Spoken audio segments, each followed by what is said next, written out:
Dan saya tidak ada masalah dengan prinsip yang mereka ada kata meleran intoran woman tu seijaran. Tak ada masalah. Melayu, Cina, India semua sama perlu dibagi layanan sama, kita tak ada masalah. Sebab itu berprinsip ia bersesuaian dengan semangat Islam. Kalau kita menjadi seorang pemimpin dan kita orang Islam, bila kita diangkat, wajib kita memberi keadilan pada semua yang ada di bawah kita, tidak kira mereka agama apa. Itu kaedah Islam mengajar tentang konsep kepemimpinan. Dan sebab itu juga kita tolong bantu, karena mereka kata nak bawa keadilan.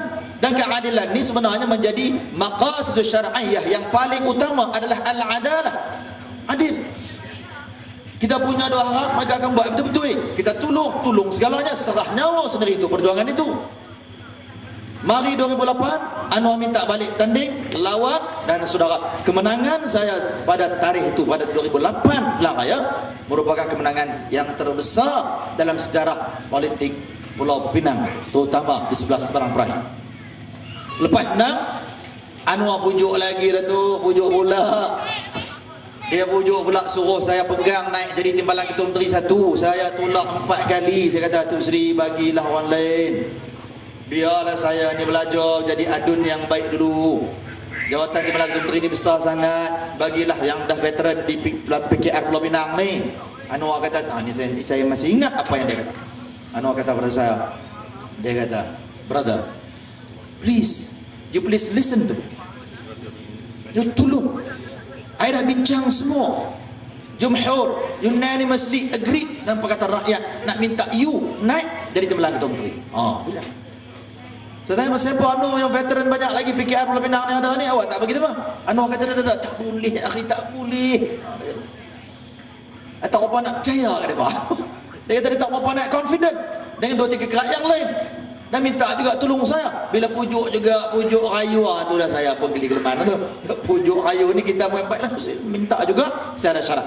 Sebab masa tu 3 hari lebih awal mereka dah umum dulu lantik Lim Guan Eng sebagai Ketua Menteri. Saya tak senang dengan buat-buat DAP keparat ni, kerana kita kenal rekod mereka, kita tahu mereka siapa. Dan saya nak tegaskan malam ni saudara, DAP ni adalah parti yang anti Melayu dan anti Islam. Mereka ni sebenarnya tak layak mewujud di Malaysia ni. Itu hakikat. Saya tak senang. Saya masa tu lagi saya kata pada Anwar, no, I refuse. Guan Eng Ketua Menteri DAP ni buat apa? Kita ada maruah dari seorang Islam dan Melayu. Jangan cabar kita di tanah Melayu berdaulat. Jangan. Kita ada maruah kita. Saya kata pada Anwar, saya refuse. Anwar kata, ada, please tolong ni maruah. Hai brother. Itu dia. Ujuk lagi. Tuan-tuan, masa tu Anwar ni, saya tengok ustaz kita pun janggut lebih kurang tu.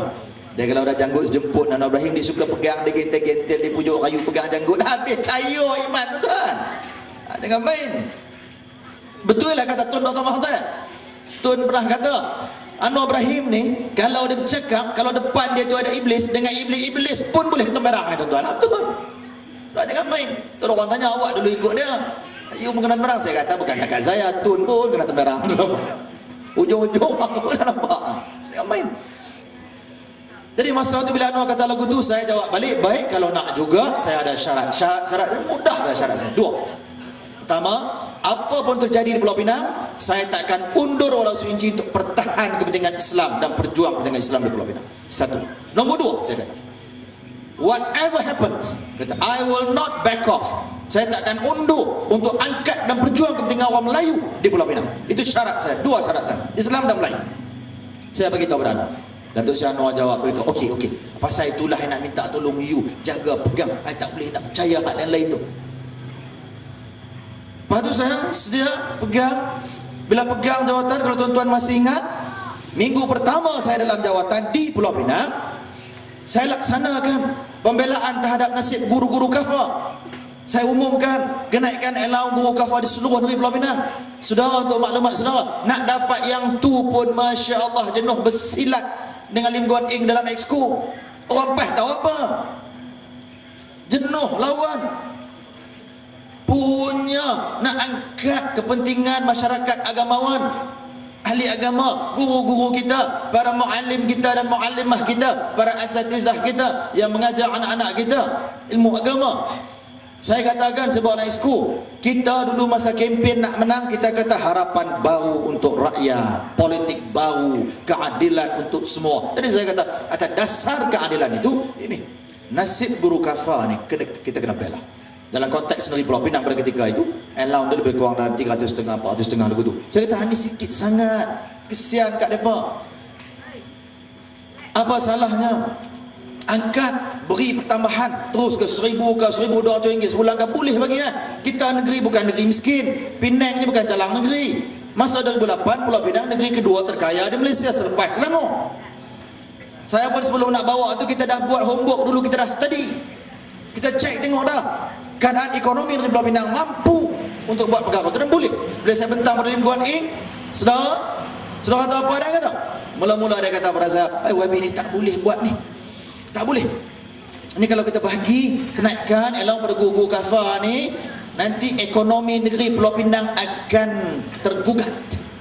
Saya kata ada tengkorak ha? Cakap macam budak kecil saya kata. Kalau cakap orang lain boleh, you are talking to Deputy Chief Minister. Ni saya tunjuk keadaan ni. Kita dah study dulu ni. Buktinya ada. State economy is sound. Bahasa orang putih. Keadaan ekonomi negeri cukup kuat, kukuh. Boleh, tak ada masalah. Setakat nak bagi sikit dan mereka pun bukan ramai sangat. Bela dan jaga, apa salahnya? Lawan punya lawan. Akhirnya dia lulus, tapi lulus bukan banyak mana pun. Dia lulus setakat kenaikan RM50 je tuan-tuan. Punya jenuh lawan, lulus RM50 kenaikan. Saya kata la ilaha illallah. Saya nak lawan lagi.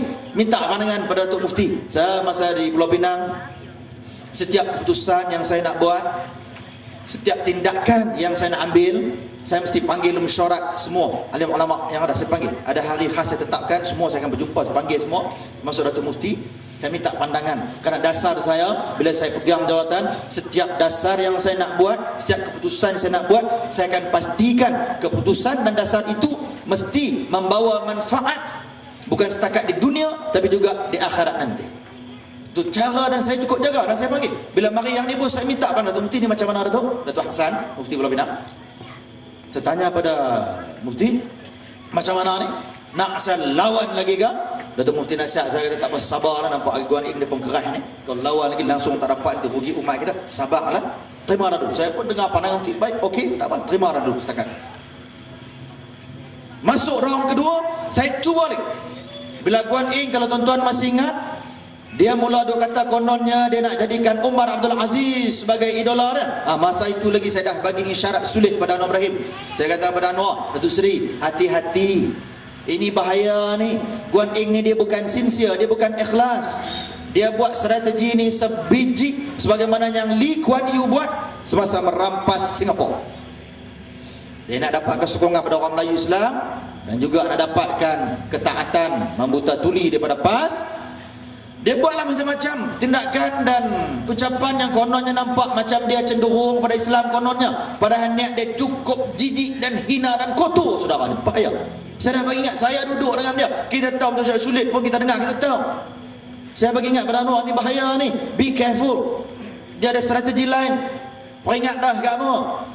Dan bila dia mula canang aja, dia mula susun satu demi satu. Kemudian dia umum kononnya nak bagi penghargaan pada golongan hufaz kononnya, golongan hafal Quran di Pulau Pinang. Masa bincang saya bagi nasihat, sebab Guan Eng buat keputusan, dia kata dia nak bagi hanya ex gratia RM500 setahun sekali. Itu pun bukan tetap, betul? Hanya bila ada peruntukan ex gratia. Bila ada saya bagi, tidak ada. Saya kata pada Guan Eng, saya kata, sir, kalau betul you nak bela kalangan hafal Quran ni, bukan cara dia. Yang ni kosmetik politik murah. You buat macam ni, kalau 500 sekali aja bagi setahun, cuba you beda tengok 500 tu bagi tengok 365 hari. Apa yang tinggal? Value. Kalau hanya hafal Quran kita ni tak berapa sen pun. Itu. Sebab tu kita nak pimpin, kita kena cerdik, jangan nak mudah ikut orang sesuka hati. Kita kena question balik supaya setiap apa yang nak dibagi itu mengangkat martabat rakyat, bukannya merendah dan menghina. Dan saya bagi cadangan pada dia, kalau betul nak buat bukan ini, kita kena bagi sesuatu yang bermakna, menghargai golongan hufaz yang hafal Quran.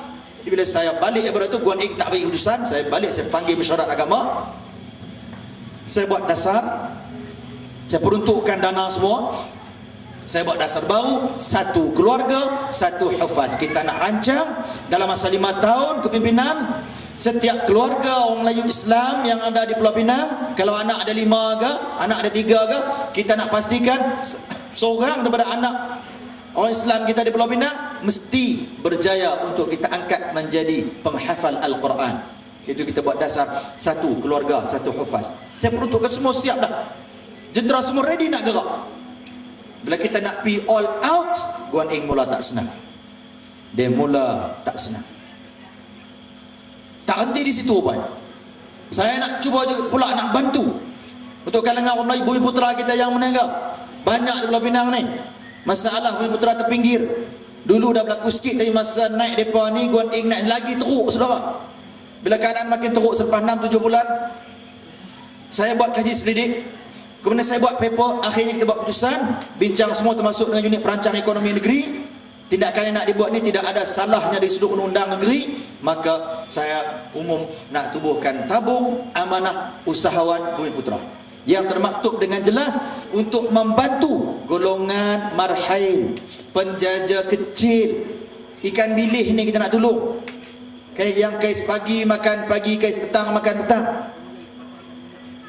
Bila saya bawa usul tu kepada mesyuarat exco saya, sedar Guan Eng dengar, mengamuk dia, meroyan bagi nak gila. Dia kata apa? Wih, I tak mau dengar, ini tak boleh, I do not agree, I tak mau dengar perkataan bumi putera atau Melayu. Sampai macam itu, Datuk. Disebut dalam mesyuarat exco, ada kan saya yang ditulis, bukan cakap kosong. Saya bila dengar, saya tengok muka Datuk SS, 3 orang pegawai kanan kerajaan Depok penggaling kepala Datuk SS, kerana negeri Datuk Jamal masa itu. Datuk Ahmaduddin bagus orangnya, kuat pertahan kepentingan bangsa agama. Datuk Pegawai Keuangan Negeri, Datuk Penasihat Undang-Undang Negeri. Mereka 3 orang dah duduk hati saya. Lagu mana ni? Kita baru sebut nak bela kepentingan bumi putera, dah mengamuk tak menentu. Sedangkan dulu bukan main duk janji masa kempen, oh jaga keadilan untuk semua Melayu, Cina, India. Main nak bela dia buat perangai macam tu. Tak boleh sampai ke sudah. Sampai saya terpaksa tukar cara lain. Guan Eng tak bagi. Itu saya kata, mereka ni chauvinis, perkauman, anti Melayu dan anti Islam. Saudara nak tengok ke orang macam ni pegang federal, pegang Putrajaya? Nak tengok ke mereka berkuasa di Putrajaya, tuan-tuan? Ini YB Pang tu walaupun daripada MCA, kenapa mereka boleh duduk dengan hemah baik? Kerana mereka tahu orang Melayu Islam majoriti bumi putera jaga hak mereka dengan elok, insya-Allah kaum lain jadi baik, kita boleh tolong bertahan. Tapi kalau ini tak dijaga dengan baik, kita khawatir ada masalah lain berlaku. Sebab itu kita kena jaga. Tadi yang Datuk sebut bila menyangkut soal peruntukan, ni saya nak beritahu. Puak-puak Pakatan Rakyat dosah duk temberang banyak sangatlah. Konon dia pun nak kata apa? Oh, ini tengok-tengok kerajaan DAP pernah bagi duit banyak pada peruntukan agama, tengkorak hang. Yang dia kata 10 juta tu untuk puak-puak yang bengong bangang dan bahlul ni, bukan hanya peruntukan yang dibagi oleh state, bukan. Yang banyak tu sebab dia campur. Dia campur yang state peruntukan, dia campur juga dengan yang federal bagi. Sebab tu yang jadi banyak.